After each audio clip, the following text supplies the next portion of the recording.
ሄሎ ሰላም አለይኩም እንዴት ናችሁ? እንዴት ከርማችኋል? ዛሬ የተምር ገንፎ ይዤላችሁ የመጣሁት እህቴ ነች የጋበዘቻችሁ። እህቴ ሁሌ ለምንድን ነው ዩቲዩብ ላይ ማትይላቸው ትለኛለች። እሷ ጋር ነው በብዛት ሲሄድ የምንበላው ማለት ነው። ገንፎ ነገር ከሰው ጋር ነው ሲበላ ደስ የሚለው እና ዛሬ በቃ ጾመኛም ስለሆንኩኝ ከዛ ልሰራና ላሳያችሁ ወሰንኩ ማለት ነው። መጀመሪያ ይኸውላችሁ ተምሩን እንደዚህ ፍሬውን ታወጡታላችሁ። ተምሩ በጣም ደረቅ ከሆነ ይሁን የኔ ተምርት ደረቅ ነው።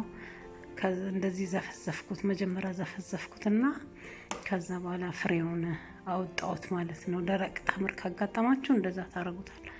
ማታ ለዛሬ ለምሰሩት ማታ ዘፍዝፋችሁ አሳድሩት ማለት ነው። ከዛ በኋላ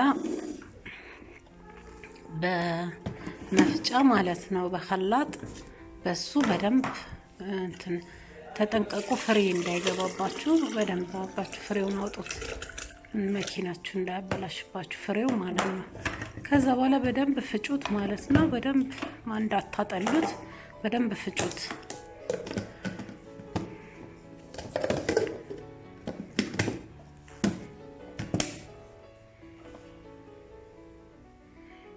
እንዲህ በደንብ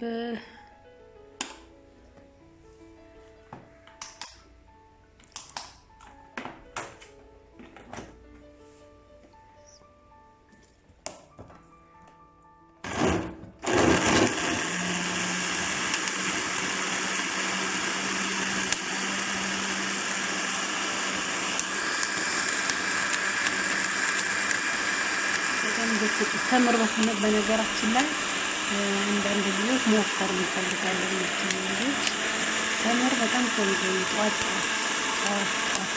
በፊት እንደዚህ ጁስ ነው ቀጥናችሁ ይወፈራል አርጋችሁ ምንም ሳትጨምሩበት ጧት የምትችሉ ከሆነ ማለት ነው ጠጡ። በጣም እንትን ሃፒታይት ይከፍትላችኋል ማለት ነው። ለመወፈር የምትፈልጉ ልጆች ማለት ነው። በጣም ቆንጆ ነው ተምር። በእንደዚህ መልኩ ፈጭቼ ጨርሻለሁ። እንግዲህ ከዛ በኋላ ወደ በድስት ገለብጠውና